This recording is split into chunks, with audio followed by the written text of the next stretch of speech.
Senhor Jesus, nesse momento, Senhor, aqui estamos na Tua presença, Senhor, para agradecer a Ti por tudo que o Senhor tem feito em nossa vida, Senhor. Ó Jesus amado, Senhor querido, visita, Senhor, nesse momento, Senhor, todos aqueles que estão hospitalizados nos hospitais, Senhor. Todo aquele que estiver precisando, Senhor, da Tua ajuda. Visita, Senhor. Alegra o seu coração, Jesus. E abençoa, Senhor, a todos que vieram aqui para ouvir a Tua palavra, Senhor. Em Teu nome, Senhor, agradeço, Senhor. Amém. Pessoal, permanecemos em pé, porque por certo faremos a leitura do texto bíblico com José.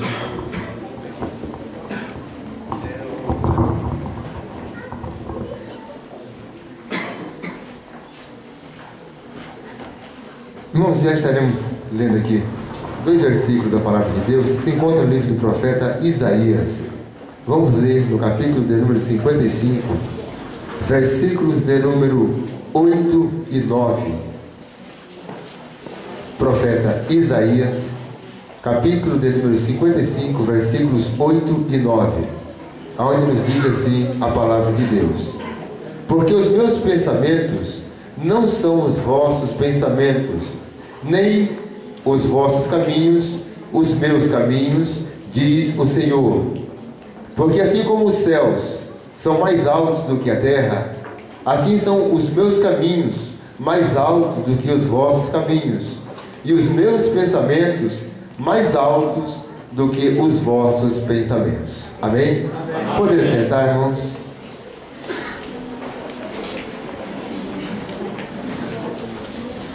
Meus queridos irmãos, é sempre um prazer para nós poder estar na igreja. Eu sempre digo aos irmãos que a nossa alegria é estar na igreja. A gente fica contente quando a gente chega na igreja e pode rever os irmãos. Até comentava aqui antes do início do culto com o nosso irmão Marcos a respeito da correria que nós vivemos hoje, né? Em parte imposta pelo mundo, pelo sistema o qual nós vivemos, que nos impõe isso, e às vezes também acrescentada por nós, muitas vezes até pela nossa falta de fé, visto que a Bíblia diz que nós não devemos andar inquietos, né, pelo dia de amanhã, mas muitas vezes nós somos levados, né, a nos preocupar, e isso traz para nós uma correria tremenda. Eu falava isso quando eu comentava com ele que já no próximo final de semana nós temos um compromisso, né, o encontro de casais. Então já estamos chegando ao final do mês de julho. Parece brincadeira, né, jovens? Nós já estamos, né, Ronaldo, chegando no final de mais um ano, Marcos. Parece brincadeira. Então são as correrias que nos são impostas, e às vezes são compromissos que nós temos. Então, eu falo aos irmãos com toda sinceridade, a gente fica muito contente quando pode estar na igreja, independente de oportunidade, mas estando na igreja podemos ver os irmãos, nos reunimos em oração e adoração a Deus e ouvimos Deus falar conosco, né? Isto é muito importante para nós, né? E somos muito gratos a Deus, irmãos, por tudo quanto Deus nos tem dado.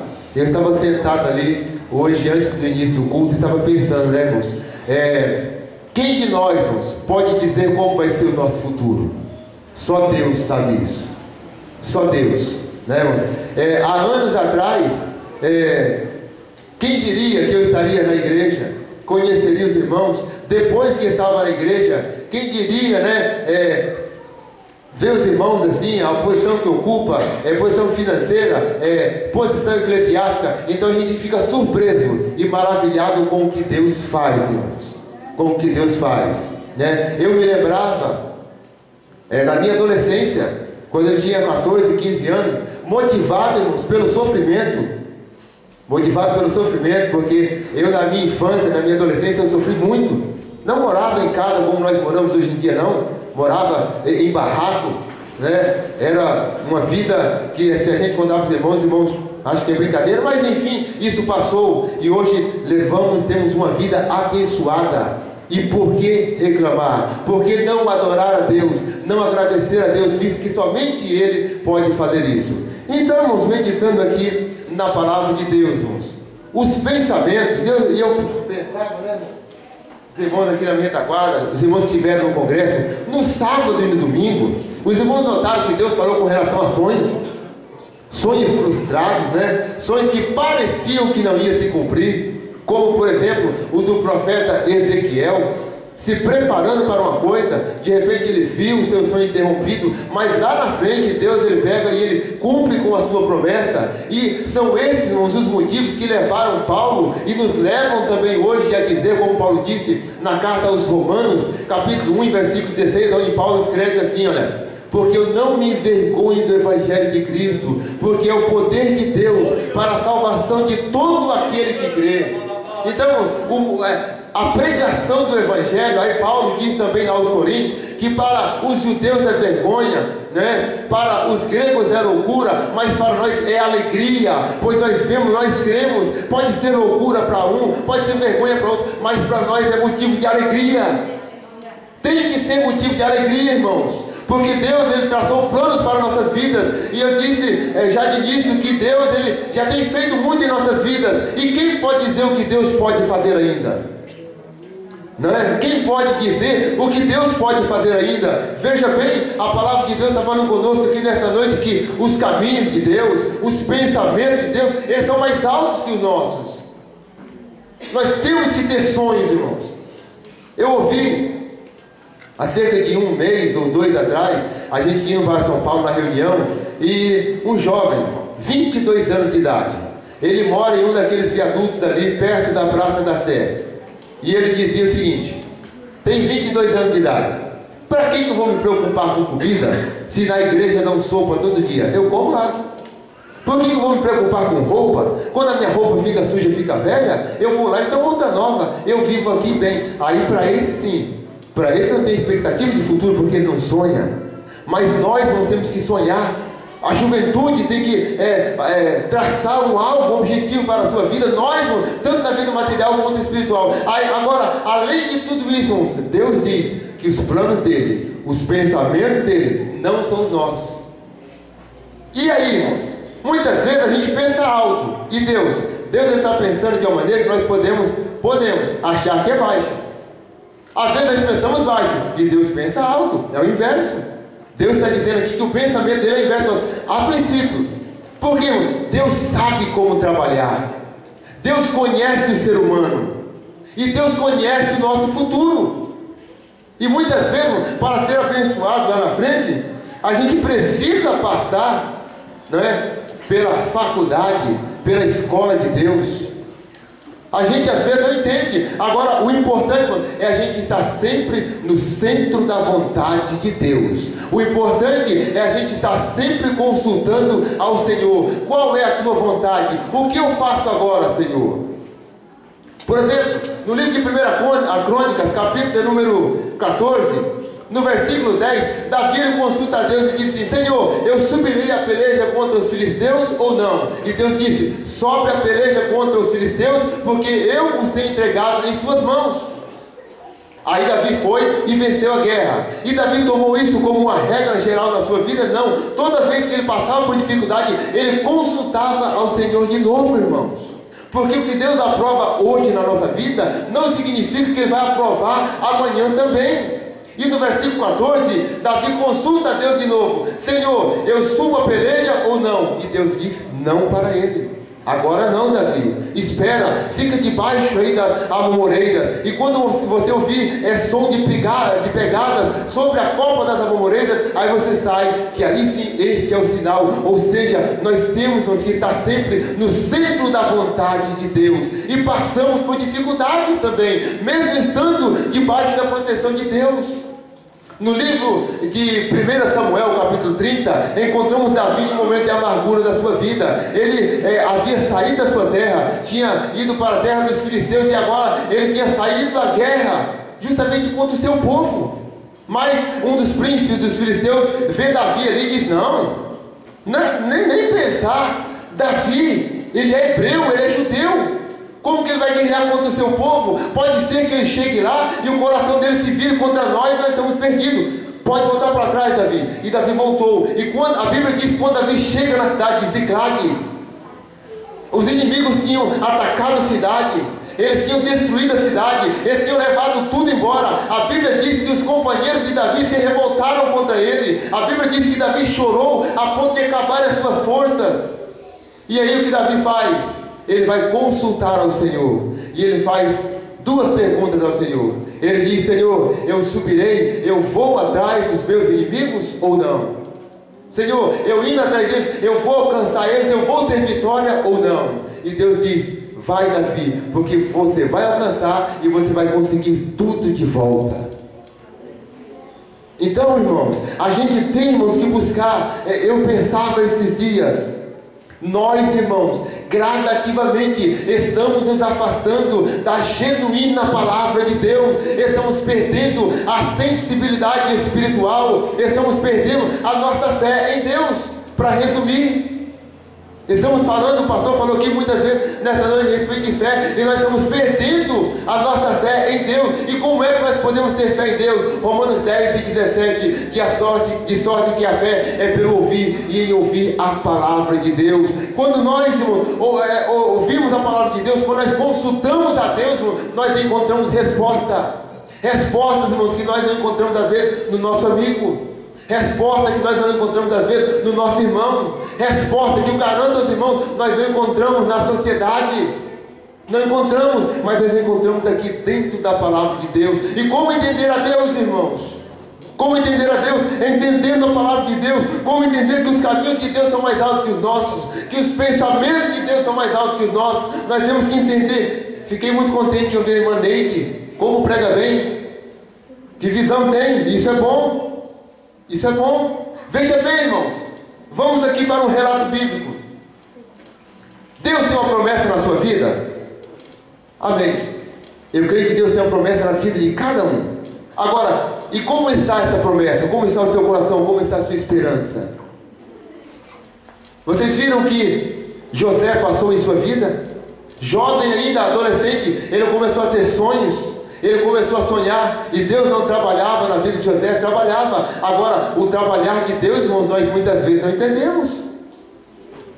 E José chega, conta para seu pai: pai, eu tive um sonho esta noite. Eu sonhei que o sol, a lua e 11 estrelas se prostraram diante de mim. O pai de José ficou até um pouco bravo e disse: olha, você está querendo dizer o quê? Que eu, a sua mãe e seus irmãos vamos servir a você?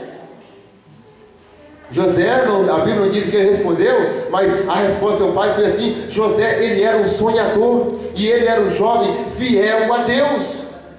Nesse final de semana aqui é culto com a mocidade, né? Ele era um jovem fiel a Deus.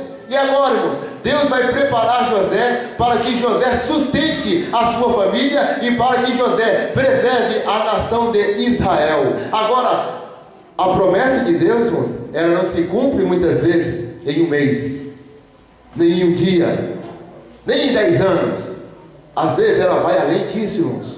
E lá vai José andando na presença de Deus. Irmãos, nós temos que andar na presença de Deus, e de maneira perfeita.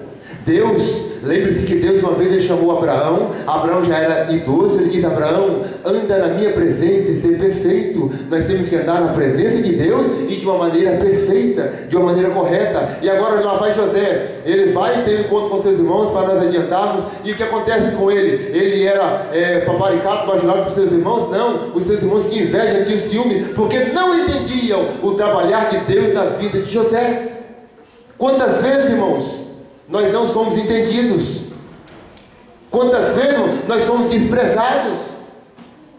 Mas, irmãos, continua a tua caminhada, siga o propósito que Deus colocou no seu coração. E o propósito de Deus, ele não sai daqui, da palavra de Deus, das nossas lideranças, não, irmãos. Está aqui. E José, ele é vendido pelos seus irmãos para uma comitiva de ismaelitas como escravo. Vai parar na casa de Potifar. E aí, irmãos, como é que estava o coração desse jovem? Com certeza, irmão, estraçalhado, mas ele manteve a sua esperança e a sua confiança em Deus. Nós muitas vezes não fazemos assim. É ou não é? Às vezes nós somos até incompreensivos. Quantas vezes, irmãos, a gente pega e diz que não vai com a cara de fulano, de ciclano, e a gente nem conhece a pessoa, irmãos? É ou não é? Quantas vezes, irmão, a gente encontra com o irmão na rua e a gente não sabe como está a vida e a situação do irmão. A gente encontra com a irmã na rua, a gente não sabe como está a vida e a situação da irmã. Não é, irmãozinho, Moído? Às vezes a pessoa está com 1000 problemas e nós estamos bem. A pessoa passa triste, amargurada, não olha para a nossa face. Sabe-se lá, cada pessoa tem um modo de agir. E o que a gente pensa? Fulano deve estar com a cara virada comigo. E a gente já começa a dar lugar para o inimigo, daqui a pouco não vou mais à igreja. Estou sendo desprezado. E às vezes não é nada disso, irmãos. Sigamos, irmão, o exemplo de José. Ele, com tudo isso, ele continuou na presença de Deus. E qual foi a vida de José na casa de Potifar? Foi uma vida abençoada. Ele, de escravo, passou a mordomo da casa de Potifar, cuidava de tudo. Sabe por quê, irmãos? Eu dizia isso para os irmãos alguns dias atrás na escola bíblica aqui. Porque Deus precisava ensinar José a trabalhar na fartura. E José foi para a casa de Potifar, um dos homens mais ricos, se não mais rico do Egito, para aprender a trabalhar na fartura. Mas José, ele tinha que aprender também a trabalhar na escassez. Da casa de Potifar, para onde ele foi? Para a prisão, para um calabouço, para onde não havia fartura, não havia o luxo que tinha na casa de Potifar. E aí? Fartura é bom, luxo é bom, emprego bom, casa boa, roupa boa é bom, é ou não é? E quando falta o carro? E quando falta um bom emprego? E quando não se tem uma roupa boa? E quando não se tem uma casa confortável? Não vai se adorar a Deus? José, na prisão, ele continuou em obediência a Deus, servindo ao Senhor, e ele aprendeu a trabalhar na escassez, e em pouco tempo ele era chefe dos carcereiros da prisão, porque Deus era com ele. E nós, irmãos, como nós iríamos agir na posição de José? Mas a Bíblia diz que os pensamentos de Deus são mais altos que os nossos, e Deus estava preparando José. Muitas vezes o nosso sofrimento, ele tem um significado, é a escola de Deus. Aprender, irmãos, não é fácil. Muitas vezes nós aprendemos no sofrimento, e o sofrimento nos marca mais, irmãos. O sofrimento marca mais. Tem muita gente que não se lembra de momentos bons da sua vida, mas momentos ruins lembram. Momentos ruins se lembram, porque às vezes, irmãos, o sofrimento marca mais. Eu ouvi uma vez um testemunho de um pastor, já contei isso aqui na igreja, que quando ele era criança, ele tinha 5, 6 anos, e ele se sentia magoado, porque o dirigente da igreja tirava ele do banco e colocava ele sentado em um degrau, no chão, em qualquer lugar, para colocar um adulto. E ele mesmo criança, 5, 6 anos, ele pensava consigo, mas eu sou criança, por que eu posso sentar no chão e o adulto não? E ele mesmo sendo criança, ele colocou um propósito no seu coração. E ele disse assim, consigo mesmo, criança, ele aceitou esse propósito: eu vou crescer, eu vou ser um pastor, e na igreja que eu dirigir, ninguém vai tirar a criança do banco para colocar adulto. Aquela criança cresceu nos caminhos do Senhor, se tornou um pastor, hoje ele é um pastor, e na igreja que ele dirige, ele diz: nenhuma criança pode ser tirada do seu lugar para colocar um adulto, porque um adulto pode entender porque está em pé, e uma criança pode não entender porque foi tirado do seu lugar e colocado no chão. Então, são coisas que nós temos que aprender e ser perseverantes, e às vezes nós aprendemos com o sofrimento, e José ele aprendeu assim, muito mais com o sofrimento, e o sofrimento da alma, do espírito. Mas e depois, qual foi o final de José? Ele foi colocado por governador do Egito, e trabalhou durante 7 anos na fartura, como ele tinha aprendido na casa de Potifar. Vieram 7 anos de escassez, e ele tinha aprendido também a trabalhar na escassez, lá na prisão, e ele trabalhou na escassez, e ele sustentou toda a sua família, e o sonho que ele tinha tido se cumpriu, porque ele trouxe para o Egito seu pai, a sua mãe e os seus 11 irmãos, e eles, querendo ou não, se curvaram diante de José, porque era algo de Deus, irmãos. As coisas de Deus, Deus ele tem uma promessa para nós. O irmão Gustavo aqui louvou a Deus com o hino que diz, né, que se o mar nos submergir, a sua mão nos traz à tona para respirar. Promessa de Deus, não é assim, irmão Gustavo? O irmão Firmino pregou ontem e falou a respeito da fornalha de fogo. Os jovens saíram da fornalha de fogo sem queimadura, sem cheiro de fumaça, sem nada, porque a promessa é de Deus. Nós podemos passar pelo mar, pelas águas, pelo fogo, nada disso pode nos fazer mal, se nós confiarmos em Deus, irmão. É só confiar em Deus, irmão. O povo de Israel, na sua caminhada, saindo do Egito, uma das primeiras dificuldades que eles encontraram, se viram seguidos pelo exército de Faraó. Não tinha como fugir nem para a direita nem para a esquerda. À frente havia o Mar Vermelho, atrás do exército. Qual foi a resposta de Deus para a oração de Moisés? Moisés, porque clamas a mim, diga ao povo de Israel que marche. É só caminharmos, através da confiança em Deus, porque os pensamentos de Deus, irmãos, os planos de Deus, eles são mais altos do que os nossos, irmãos. E nós somos a igreja do Senhor. Nós não somos um povinho qualquer. Nós temos que entender isso. A igreja do Senhor é um povo diferente, é um povo poderoso, e o inimigo tem conseguido colocar em nossas mentes que tem muita coisa que nós não podemos fazer, e nós podemos todas as coisas naqueles que nos fortalecem. Agora, para isso, irmãos, nós temos que confiar nesse Deus. A igreja, nós temos que ser um povo espiritual. Espiritual. Nós temos que ter discernimento de espírito. Muito discernimento de espírito. Porque, irmãos, Jesus, ele fez uma promessa de estar conosco todos os dias até a consumação dos séculos. E ele prometeu os sinais. Sinais que nos seguiriam. Como já falado, nós não temos que seguir sinais. Os sinais têm que nos seguirmos. Expulsar demônios, falar novas línguas, impor a mão sobre os enfermos e os curar, pregar a palavra de Deus, na unção e na autoridade do Espírito Santo, e ver almas convertidas. Eu muito me alegrei com o salmo hoje, né? 9h30 da manhã, ele chegou aqui fazendo uma barulheira aí fora na igreja. Eu falei, o que está acontecendo? O meu marido recebeu ele ali, era o irmão Salvo. Ele disse, olha, já conversei, está tudo certo, era só você ligar lá e confirmar. Eu peguei o telefone e pensei assim, não, Priscila, vou ligar perto dele, porque se estiver certo, amém. Se estiver errado, ele está aqui perto, ele não vai ter como falar. Liguei, e estava tudo certo, e confirmamos, e na hora certa, e estava aqui. Até comentava com os irmãos que foram com a gente ali para Amparo. Já imaginaram? O camarada, no primeiro dia que aceitou Jesus, fez isso. Que dom, que talento que ele não tem. E como nós podemos ganhar, como que o Evangelho pode ganhar, tendo uma pessoa assim, destemida, corajosa, né? Uma pessoa, né, com vontade de fazer algo. Fez uma coisa que nós, às vezes, em muitos anos não fazemos. Mas cada um, irmão, tem uma função na igreja. Não fique se dizendo que você não é nada, não. Ele fez isso, você faz a sua parte. E assim nós nos unimos como corpo de Cristo e avançamos, irmãos, rumo à vitória. Irmãos, para finalizar, quando nós chegamos aqui, irmãos, na igreja, é um local especial, onde nos reunimos para adorar este Deus, que tem planos na sua vida. Eu digo isso nessa noite. Tem planos na sua vida, maior, mais alto do que aquilo que você pensa. Eu posso dizer isso, baseado na palavra de Deus, e na experiência que eu tenho com Deus.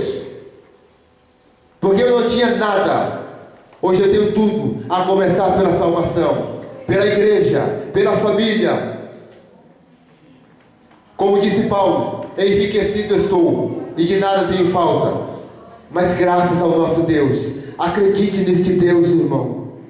Entenda que o momento de dificuldade na sua vida, Deus permite, mas Ele está junto com você, Ele te ajuda. A Bíblia diz, Paulo, ele disse na segunda carta aos Coríntios, capítulo 12, que o poder de Deus se aperfeiçoa na fraqueza, porque quando nós estamos fracos, irmão, nós precisamos do Senhor, clamamos a Ele, e Ele atende o nosso clamor, Ele nos ajuda, Ele nos esforça, nos fortalece. Quantas vezes, irmão, nós estamos como Agar, que colocou o seu filho Ismael debaixo de um pé de árvore, afastou-se um pouco, ela pensando em seu coração, eu vou um pouco além para não ver o meu filho morrer, e ela ouve a voz do anjo de Deus dizendo, Agar, Agar, Deus ouviu a oração do rapaz. Ele não vai morrer. Levanta e anda, porque você tem uma jornada. Deus tem planos na vida de Ismael.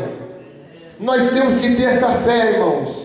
Esta fé de que nós podemos sofrer. Pode parecer que às vezes nós vamos sucumbir, como foi o caso de Agar, como foi o caso de diversos personagens na Bíblia, como foi o caso de Jó. Mas no momento certo, Deus se manifestou na sua vida. E Deus, a Bíblia diz, no livro, na carta aos Hebreus, que o Senhor Jesus Cristo é o mesmo ontem, hoje e será eternamente. Ele não mudou, irmãos. Então somos nós que estamos mudando. Não desista. Não deixe o sofrimento acabar com a sua vida, não. Mas confie em Deus. E faça o seguinte: confiando em Deus, veja como você está hoje. Volte um pouco atrás, olhe para trás, como você era ontem. Hoje você está bem. Olhando para o futuro, pela palavra de Deus, amanhã você, nós estaremos muito melhor, porque a promessa de Deus, porque os caminhos de Deus são mais altos que os nossos, e os pensamentos de Deus, com certeza, à luz da Bíblia, eles são mais altos que os nossos. Que Deus abençoe a igreja, em nome de Jesus.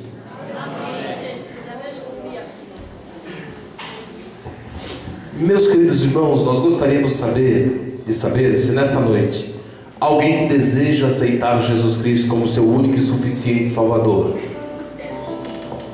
Alguém que entrou aqui nesse lugar, que deseja voltar a Cristo, que deseja aceitar ao Senhor. Nosso irmão José Roberto nos trouxe uma palavra, e essa palavra nos diz que os pensamentos e os caminhos do Senhor, fazendo uma comparação com esses e com relação aos nossos. Muitas vezes pensamos as coisas, planejamos as coisas, e quando agimos da nossa maneira, nos frustramos, nos decepcionamos e não sabemos mais o que fazer. Mas quando colocamos Deus em nossa frente, quando colocamos Deus verdadeiramente, não colocar por demagogia, simplesmente dizer: Deus está no controle da minha vida. Mas quando é para decidir as coisas, você não deixa Deus decidir por você. Você toma decisões segundo a sua própria vontade. E quando isso acontece, nós nos decepcionamos, nos frustramos, nos entristecemos. Alguém nesta noite gostaria de deixar Deus guiar a sua vida, literalmente? Se alguém, dê um sinal com a sua mão. Nós vamos orar por você nessa hora. Aleluia, glória ao nome do Senhor. Vem aqui, meu querido, com a sua família. Está aqui nosso irmão José lá. Aleluia. Confirmino, acompanhe ele. Kelly, minha esposa, por favor, acompanhe meu irmão. Estão aqui, meus irmãos. Glória ao nome do Senhor. Há mais alguém que deseja aceitar a Jesus Cristo? Deixar Deus guiar a sua vida por completo? Aqui está meu irmão e toda a sua família. Tem mais alguém que deseja aceitar a Jesus Cristo? Eu convido vocês a se colocarem em pé, então nós vamos fazer uma oração.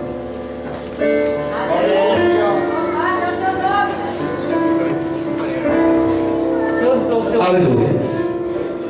Eu quero descer aqui, irmão José Maia. Eu quero dar um abraço a vocês. Aleluia.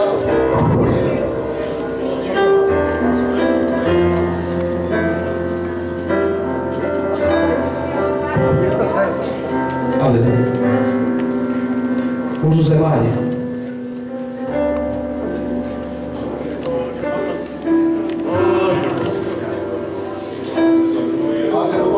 Santo é o teu nome, Senhor.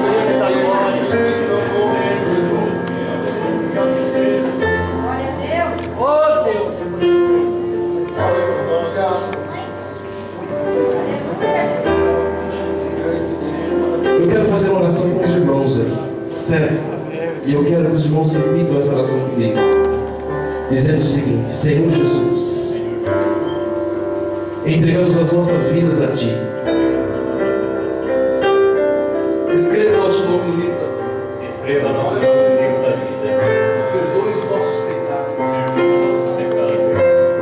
Nos ajude. Oh, Senhor Deus. Nós lhe confessamos como nosso único e suficiente Salvador. Segura em nossas mãos. Aleluia. Em nome de Jesus. Santo é o teu nome. Aleluia. Glória ao nome do Senhor. A festa do céu, meu querido. Talvez você esteja nesse culto dizendo, mas o culto está mais para lá do que para cá. Deus age como quer. A igreja dele. O povo é dele. Nós somos apenas servos. E Deus faz como Ele quer. Estenda sua mão para cá, meu querido. Vamos orar por esta família, os nossos irmãos. Senhor, em nome de Jesus Cristo, nós oramos a Ti nesta hora. Pelo meu irmão, Senhor Deus, e toda a sua família que está aqui, a sua esposa, os seus filhos, Senhor, que nesta hora fizeram uma oração de confissão, Senhor. Meu Pai, não importa, Senhor Deus, o que eles viveram até então. O que importa, Pai Celestial, é que Tu farás na vida deles a partir desta hora. A obra, Senhor Deus, que um dia foi interrompida, ela se restabelece, Senhor Deus, na vida dos Teus servos. Meu Deus, em nome do Senhor Jesus, nós oramos a Ti nesta hora. E nós nos abençoamos, Pai, pedindo, Senhor, que tudo aquilo que for preparado contra eles, contra a prosperidade espiritual deles, contra a família deles, Pai, seja repreendido agora em nome de Jesus Cristo. Meu Deus, nós queremos orar dessa forma, pedindo ainda, Senhor, que eles venham ser feitos instrumentos nas Tuas mãos. Abençoe, ajude, dê graça, fortaleça, Senhor Deus, em nome de Jesus Cristo. Amém, Senhor. Amém, Jesus. Meu irmão, Deus te abençoe. Filho, dê um abraço nele bem forte. Aleluia. Oh, Michel, dê um abraço nesse jovem aqui. Eu quero dizer aos irmãos que esta aqui, ó, é a família de vocês, tá? Esta é a família de vocês. Nós somos uma família de Jesus Cristo, nosso Senhor. E nós vamos crescer juntos em nome de Jesus. Eu vou pedir para minha esposa, meu filho, por favor, pegue os dados deles. Minha esposa, pegue os dados dele. E nós vamos marcar uma visita para visitá-los. Tá certo? Pode se sentar aqui, meus queridos, enquanto eles fazem isso.